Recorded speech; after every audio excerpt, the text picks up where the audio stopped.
Olá, Bunnies! Antes de começarmos o vídeo de hoje, eu queria deixar apenas um pequeno aviso.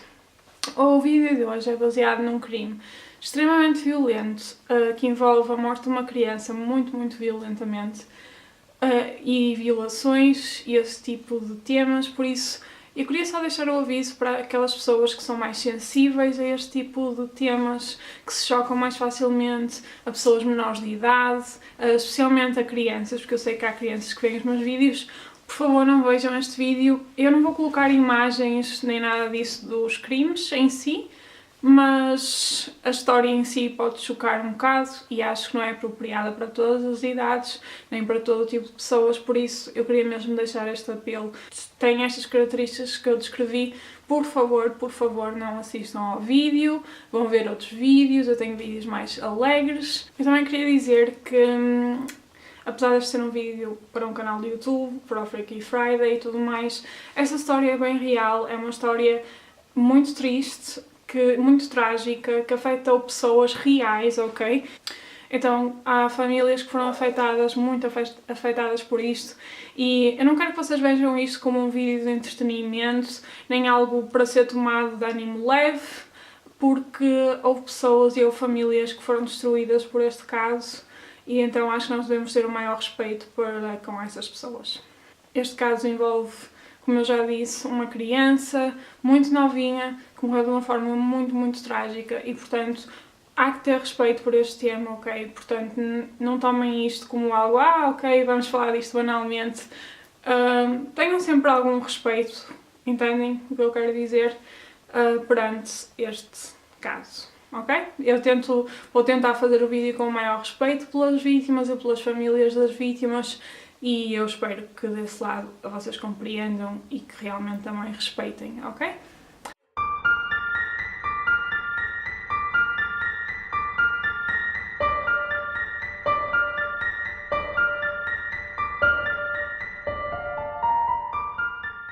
O massacre da família Visconde. 3 mulheres, 3 vidas tiradas numa pacífica noite de verão. O que levaria a tamanha crueldade?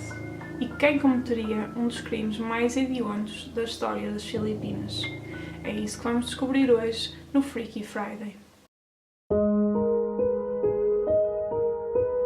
A família Visconde era constituída por 4 elementos. Lauro, a sua mulher Estrelita, de 49 anos, e as 2 filhas do casal, Carmela, de 18 anos, e Jennifer, de 7. Carmela era uma jovem bonita e inteligente, e por isso muito cobiçada pelos homens. Na noite de 30 de junho de 1991, Estrelita, Carmela e Jennifer estavam em casa, supostamente a ver televisão. Lauro Visconde estava fora, nos Estados Unidos, em trabalho. A determinada altura da noite, a casa da família Visconde, em B.F. Homes, Paranaque City, Manila, foi invadida e as 3 ocupantes brutalmente assassinadas.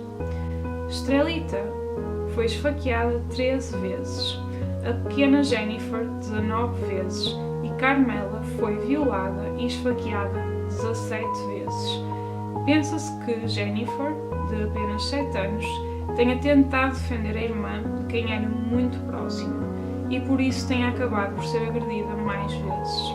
Os detalhes dos crimes eram tão chocantes que a família não os contou de imediato a Lauro Visconde. A investigação teve diversas falhas logo de início, o que levou o caso a arrastar-se vários anos. Tudo começou quando o investigador principal do caso deu autorização à família para queimar as roupas das vítimas e outros objetos da cena do crime, sem ainda terem recolhido todas as provas. O caso teve um grande impacto nos mídia e a polícia sentiu-se cada vez mais pressionada para encontrar um culpado. 3 meses e meio depois dos crimes, a polícia recebeu uma dica que os levou a prender 6 conhecidos ladrões de casas. Os 6 admitiram ter cometido o crime e roubado joias e dinheiro. O caso foi dado como encerrado após a polícia ter encontrado as joias roubadas. No entanto, a família não estava convencida com este desfecho, principalmente quando algumas das alegações dos acusados não batiam certo. Por exemplo, os ladrões admitiram ter deixado os corpos no segundo andar e ser perseguidos por um cão, mas nem a casa tinha um segundo andar, nem a família tinha um cão. Os suspeitos confessaram então a sua inocência e admitiram terem sido torturados para confessar. São então retiradas as acusações. Passam-se 2 anos até a polícia obter novas pistas, até que surge o depoimento de uma ex-toxicodependente chamada Jessica Alfaro. Para Jessica, os principais culpados são adolescentes liderados por Hubert Webb, filho do senador Freddie Webb. No dia 28 de abril de 1995, Jessica Alfaro confessa ter estado presente na noite dos assassinatos e saber quem são os culpados. Segundo Jessica, o grupo era constituído por 8 adolescentes, todos provenientes de famílias abastadas. Eram eles Hubert Webb, António Lejano II, Hospício Fernandes, Michael Gatchalian, Miguel Rodrigues, Peter Estrada, Joey Filart e Artemio Ventura.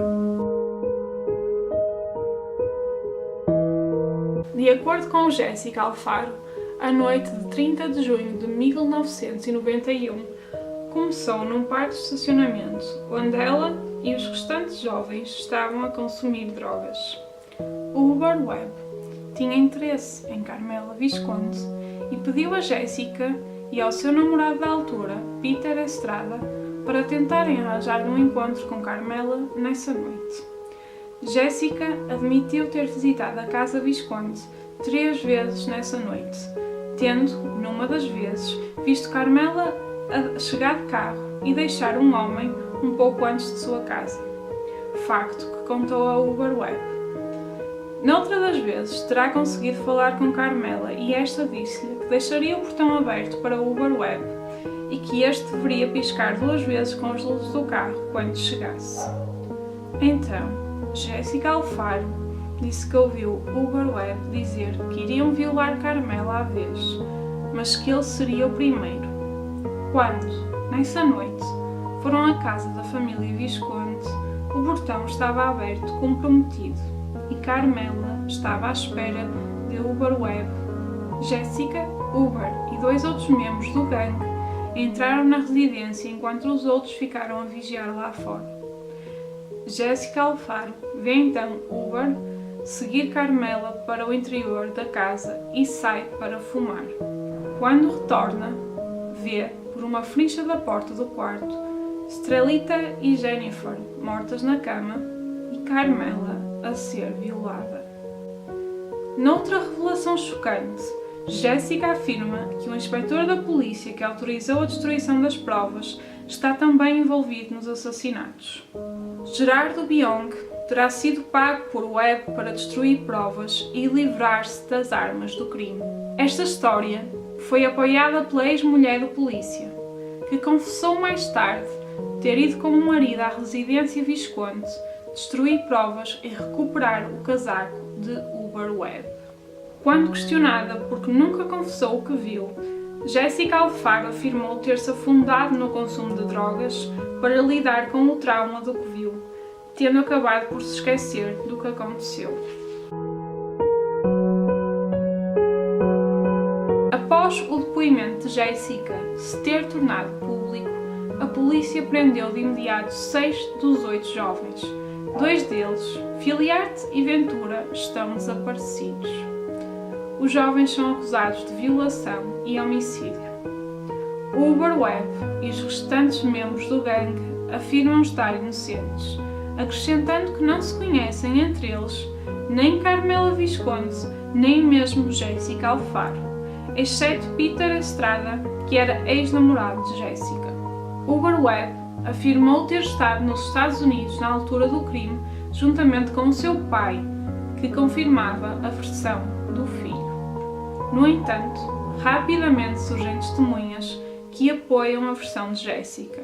Duas empregadas domésticas da família Webb, Mila Gaviola e Nerissa Rosales, desmentem que Uber Webb estivesse fora das Filipinas na altura dos assassinatos, sendo que Mila Gaviola afirmou lembrar-se de lavar uma camisa do Uber manchada de sangue. Além destes depoimentos, surgiu também o testemunho da ex-mulher de Gerardo Biong, o polícia que terá destruído as provas, e o depoimento de uma jovem modelo que admitia ter estado com o gangue no parque de estacionamento na noite do crime, mas, por medo de represálias, recusou-se a testemunhar em tribunal. A defesa do gangue centrou-se em dois pontos principais: a estadia do Uber Webb nos Estados Unidos e a descredibilização de Jessica Alfaro. A família do Uber Webb forneceu diversas provas da presença do acusado nos Estados Unidos entre março de 1991 e setembro de 1992.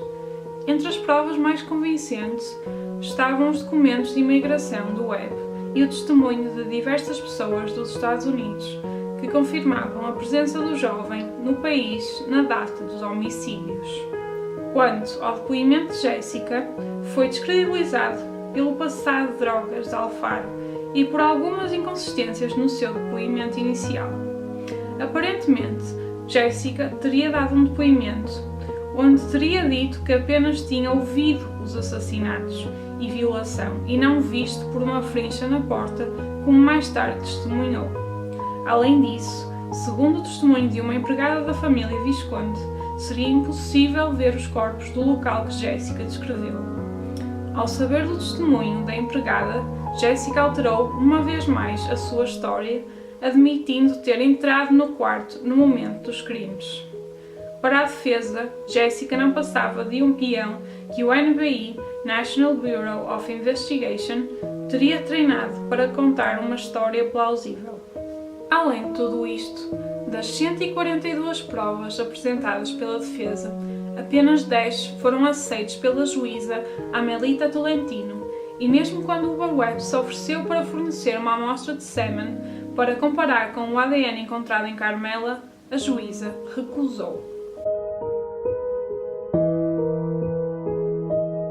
No dia 6 de janeiro de 2000, quase 10 anos depois dos assassinatos, a juíza Tolentino considerou Uber Webb e 5 membros do gangue culpados dos crimes de assassinato e violação. Foram condenados a prisão perpétua e a indenizar a família Visconde em 3 milhões de pesos filipinos. 2 dos acusados, Joey Filarte e Artemio Ventura, continuavam fugitivos. O polícia Gerardo Biong foi considerado culpado da ocultação de provas e foi condenado a 11 anos de prisão, tendo sido libertado em 30 de novembro de 2010, após ter cumprido a sua pena.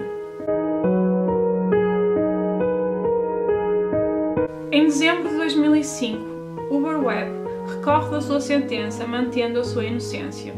Em 2010, o Supremo Tribunal autoriza o teste de amostras de sêmen. No entanto, foi revelado que o NBI já não possuía as amostras de ADN encontradas em Carmela. Após diversos pedidos de recurso por parte dos acusados, em dezembro de 2010, o Supremo Tribunal absolve 5 dos 8 acusados, alegando que não foram apresentadas provas suficientemente fortes para provarem o crime. Apenas Filarte e Ventura não foram absolvidos por terem fugido e os 2 continuam a monte até os dias de hoje. Apesar do alibi da estadia de Webb nos Estados Unidos ter sido considerada a prova mais sólida da sua inocência, foi mais tarde revelado que os documentos apresentados eram meras fotocópias do passaporte e poderiam facilmente ter sido fabricados. Ao longo dos anos, apareceram novas testemunhas contra Webb e o seu gangue, e algumas alegadamente chegaram mesmo a ser ameaçadas pela família Webb para permanecerem em silêncio. Apesar de novas acusações serem quase impossíveis, há uma possibilidade de decorrerem novas investigações para se descobrir a verdade e dar paz à família Visconde. Lauro Visconde faleceu a 13 de fevereiro de 2016, sem nunca saber o que realmente aconteceu à sua família e sem nunca ter sido feita justiça.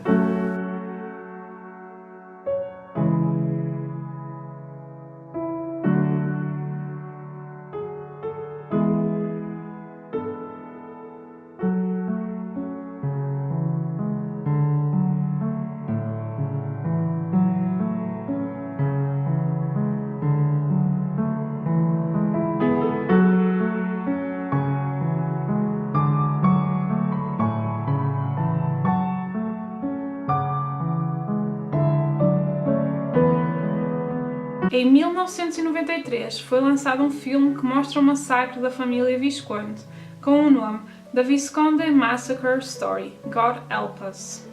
Em 94 saiu o filme The Untold Story – The Visconde Massacre – May the Lord Be With Us, alegadamente baseado em novas provas dos crimes. Por fim, em 95 saiu o filme The Jessica Alfaro Story, focado no testemunho de Jessica. Até os dias de hoje, o caso da família Visconde permanece por resolver e é considerado um dos assassinatos mais violentos da história das Filipinas. E pronto, Bunnies, este foi o Freaky Friday de hoje.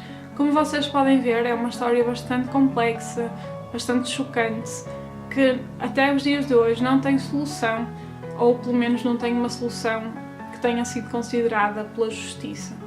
O que é que vocês acham que realmente aconteceu? Acham que foi o Uber Webb e o seu gangue ou acham que foi outras pessoas que nunca foram sequer consideradas? Qual é a vossa opinião sobre isso? Deixem-me nos comentários por baixo. E por fim, espero que vocês tenham gostado. Se vocês gostaram, deixem o vosso like neste vídeo e não se esqueçam de subscrever o da Bunny Boudoir em todas as suas redes sociais. Vemos no próximo vídeo. Um beijinho enorme. Tchau!